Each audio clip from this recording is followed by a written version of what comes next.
1 cup दाल में 1 cup चीनी डालें और बनाएं ऐसी कमाल की शानदार रेसिपी जिसे खाने को आपका हर रोज़ दिल करे। आज मैं आपके लिए बहुत ही ज़्यादा मज़े की और बड़ी ही टेस्टी सी रेसिपी लेकर आई हूँ। तो चलिए जी अपनी मज़ेदार और ज़बरदस्त इस रेसिपी को बनाना स्टार्ट करते हैं। बिस्मिल्लाहिर्रहमानिर्रहीम। अस्सलाम वालेकुम। उम्मीद है आप सब ठीक होंगे। तो यहाँ पर सबसे पहले तो हमने ले ली है दाल। और दाल यहाँ पर मैंने ली है 1 कप, ठीक है। इसे मैंने पहले अच्छी तरह से साफ़ कर लिया था। उसके बाद 2 से 3 पानी आपने इसको अच्छी तरह से धो लेना है। अगर टाइम हो तो कम से कम 1 घंटे के लिए आपने इसे ज़रूर भिगो देना है, ठीक है। अगर टाइम नहीं हो तो आप इसको अच्छी तरह से धोकर ऐसे ही इसकी जो है ना रेसिपी हम आगे बना सकते हैं। तो यहाँ पर वैसे मैंने इसको अच्छी तरह से धोकर यहाँ पर रखा हुआ है। दाल मैंने यहाँ पर ली है मूँग की। अब हमने ले लेना है 1 अदद पैन और पैन के अंदर सिर्फ़ 1 चम्मच आपने डाल देना है। घी डाल लें या कुकिंग ऑयल डाल लें। और उसके बाद ये अच्छी तरह से साफ़ की हुई धुली हुई दाल जो है आपने इसके अंदर डालना है और अब हमने दाल को भूनना है। यहाँ पर इसकी भुनाई करते हुए ना तो आपने इसके अंदर बहुत ज़्यादा ऑयल डालना है, 1 चम्मच जो ऑयल है वो बहुत है, इसे ज़्यादा नहीं डालेंगे। ना ही आप इन्हें इसके अंदर पानी का यूज़ करना है। यहाँ पर हमने दाल को बहुत अच्छी तरह से धोया था, तो यहाँ पर आप देख सकते हैं जो दाल है वो थोड़ी-सी आपको जुड़ी-जुड़ी सी नज़र आ रही है, यानी कि सेपरेट नहीं है।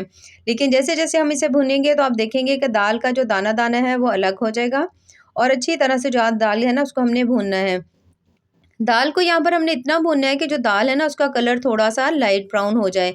अभी जो दाल है यहाँ पर आप देख सकते हैं हल्का-सा थोड़ा-थोड़ा सा ये बिखरना शुरू हो गई, यानी कि इसके अंदर जो पानी की मिकदार थी ना वो थोड़ी-सी कम हो गई है। तो बस हम इसे तब तक भूनेंगे जब तक कि ये अच्छी तरह से इसका जो कलर है वो थोड़ा-सा ब्राउन नहीं हो जाता।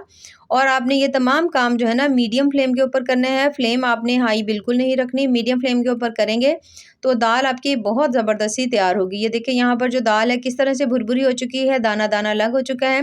बस अब इसे हम कुछ और देर के लिए भूनेंगे जब तक इसका जो कलर है ना वो थोड़ा-सा ब्राउन नहीं हो जाता। दाल से बनने वाली ये रेसिपी जो है ना आपको बहुत ज़्यादा पसंद आएगी और इसके बाद आप यकीन करें आप इसे बार-बार बनाएँगे। तो यहाँ पर मुझे दाल को भूनते हुए कम से कम 15 से 20 मिनट हो चुके हैं और मैंने इसको बिल्कुल हल्की फ्लेम के ऊपर भुना है, फ्लेम हमने बिल्कुल हाई नहीं की।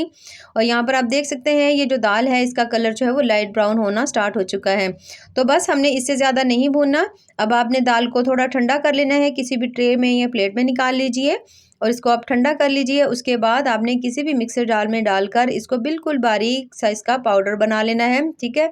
अगर बहुत ज़्यादा नहीं भी बने पाउडर तो कोई मसला नहीं, लेकिन कोशिश करिए कि अगर ना बने तो थोड़ा-थोड़ा सा इसको यानी कि हाफ़-हाफ़ आप डालकर ना इसका बारीक सा पाउडर बना लीजिए तो ज़बरदस्त सा तैयार होगा। यहाँ पर आप देख सकते हैं कलर जो है ज़बरदस्त सा चेंज हो चुका है, तो बस यहाँ पर मैं इसे उतार रही हूँ। उतार कर मैं आपको इसका पाउडर बनाकर दिखाती हूँ। अब यहाँ पर मैंने ले लिया है दोबारा से पैन और उसके अंदर मैं डाल रही हूँ आधा कप घी का, ठीक है। जो घी है वो तमाम चीज़ें जो है ना मैं इसके अंदर जो डाल रही हूँ ना मैयर करके डाल रही हूँ, तो परफेक्ट डलेंगी, ठीक है। तो आधा कप आपने इसमें डाल लेना है घी और उसके बाद 2 चम्मच आपने इसमें बेसन डालना है, 2 चम्मच आपने इसके अंदर सूजी डालनी है। इससे तो बहुत ज़्यादा कमाल का टेस्ट आने वाला है। अब हमने इन दोनों चीज़ों को डालकर ना आपने इसको थोड़ी देर के लिए भून लेने हैं जब तक कि इसके अंदर से सूजी और बेसन दोनों की बड़ी ही ज़बरदस्ती खुशबू नहीं आती। यहाँ पर आप देख सकते हैं हल्का-हल्का सा जो कलर है वो चेंज होना शुरू हो चुका है, यानी कि थोड़ा-सा इसका कलर जो है ना लाइट ब्राउन होना स्टार्ट हो गया है। तो जिसका मतलब है दोनों जो है ना ज़बरदस्ती भुन गई हैं और वैसे भी इसके अंदर से बड़ी ही प्यारी सी खुशबू आ रही है। तो जब आप देखिए कि दोनों चीज़ों को आपने अच्छी तरह भून लिया है, उसके बाद हमने जो दाल थी ना उसको हमने अच्छी तरह से ग्राइंड करके रखा हुआ था ना, तो वो आपने इसके अंदर डाल देनी है। ये देखिए दाल मैंने इसके अंदर डाल दी है, अच्छी तरह मैंने इसको पीस लिया था और अब हमने दाल को भी इसके साथ अच्छी तरह से आपने मिक्स कर लेना है इन तमाम चीज़ों के साथ।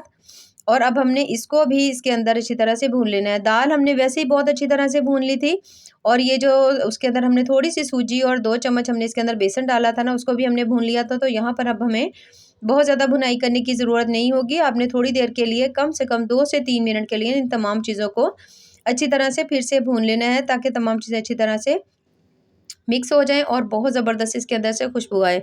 तो यहाँ पर मुझे भुनाई करते हुए अच्छा खासा टाइम हो चुका है, तो अब हम इसके अंदर डालेंगे पानी। तो पानी जो है यहाँ पर वो भी आपने इसमें मेजर करके डालना है तमाम चीज़ें। तो पानी जो है यहाँ पर आपने जो डालना है ना इसके अंदर आपने गर्म पानी डालना है, ठीक है। पहले आपने पानी को गर्म कर लेना है, उसके बाद आपने इसके अंदर जो है ना पानी ऐड करना है। और पानी यहाँ पर मैंने ले लिया 1 कप और ये गर्म पानी है, ठीक है, उबला हुआ पानी है, गरम-गरम पानी डालना है, ठंडा पानी नहीं डालना। 1 कप पानी डालने के बाद एक दफ़ा तमाम चीज़ों को मिक्स कर लेंगे। यहाँ पर आपने अपनी फ्लेम जो है बिल्कुल हल्की-सी रखनी है, दम वाली फ्लेम के ऊपर करिएगा, ठीक है, फ्लेम हाई मत रखिएगा।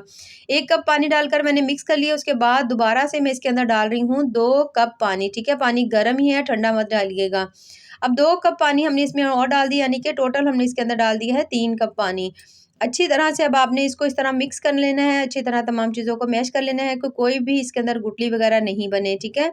हल्की फ्लेम के ऊपर पकाइएगा, अगर आप इसे हल्की फ्लेम के ऊपर पकाएँगे तो आपकी रेसिपी बहुत ज़्यादा अच्छी बनेगी, शानदार सी बनेगी। तो यहाँ पर मैं इसे अच्छी तरह से तमाम चीज़ों को मैंने मिक्स कर लिया। अभी हमने इसके अंदर चीनी नहीं डाली, तो अगर आप चाहें तो स्टार्ट में जो पानी आपने गरम डाला था ना, उसी के अंदर भी आप चीनी डाल सकते हैं। तो मैं यहाँ पर इसके साथ इसके अंदर चीनी डाल रही हूँ। चीनी भी यहाँ पर मैं इसमें 1 कप यूज़ कर रही हूँ। अगर मीठा कम पसंद हो तो थोड़ा कम डाल लीजिए, नहीं तो 1 कप जो है ना वो काफ़ी होगा। तो चीनी इसमें मिक्स कर लेंगे अच्छी तरह से। जब तमाम चीनी भी इसके अंदर मिक्स हो जाएगी तो फिर हम इसे कुछ देर के लिए भूनेंगे, ताकि इसके अंदर जो भी पानी की जो नमी है ना वो ख़त्म हो जाए। ये देखें माशाल्लाह कितना ही ज़बरदस्त सा जो हमारा है आज मूँग दाल का हलवा जो है वो तैयार हो रहा है, जो कि बेहद टेस्टी और मज़े का बन रहा है। तो इसके साथ ही मैंने इसके अंदर डाल दी है सब्ज़ इलायची खुशबू के लिए। अगर आपके पास सब्ज़ इलायची का पाउडर हो तो आप वो भी ऐड कर सकते हैं। उसके साथ ही मैं इसके अंदर शामिल करने लगी हूँ थोड़ी-सी इस तरह से हमने नारियल को बारीक काट के रखा हुआ था, थोड़े से बादाम डाल देंगे, टोटली ऑप्शनल है, डालना चाहें तो डाल लें, नहीं तो आप इसे स्किप भी कर सकते हैं। और अब हमने इसे भून लेना अच्छी तरह से। यहाँ पर माशाल्लाह ज़बरदस्त सी वैसे भुनाई हो चुकी है और आप देख सकते हैं हलवे ने जो पैन है वो छोड़ना शुरू कर दी है, जिसका मतलब है हमारा हलवा जो है ना वो तैयार हो चुका है। तो बेहद टेस्टी, बहुत ही ज़्यादा मज़े का बनता है ये मूँग दाल का हलवा, तो ज़रूर ट्राई करिएगा, ख़ासकर सर्दियों में तो इस तरह की चीज़ बहुत ज़्यादा ज़बरदस्त लगती है। ये देखिए माशाल्लाह कितना ही ज़बरदस्त हमारी आज की जो रेसिपी है तैयार हो चुकी है। तो अगर आपको मेरी आज की ये रेसिपी पसंद आए तो चैनल को ज़रूर लाइक करें, सब्सक्राइब करें। बहुत ज़्यादा मज़े का बना है, ख़ासकर हमने इसके अंदर जो थोड़ी-सी 2 चम्मच हमने सूजी डाली थी और 2 चम्मच बेसन डाला था, उससे मूँग दाल का हलवा जो है ना बड़ा ही दानेदार बनेगा, बहुत-बहुत ज़्यादा टेस्टी बनेगा। तो आप भी ज़रूर बनाइएगा और हमें कमेंट्स में ज़रूर बताइएगा कि आपको हमारी आज की जो रेसिपी है ना वो कैसी लगी। तो ऐसी ही मज़ेदार, ज़बरदस्त और टेस्टफुल सी रेसिपीज़ के लिए हमारे चैनल का विज़िट ज़रूर करें। बाकी दुआओं में याद रखिए। अल्लाह हाफ़िज़।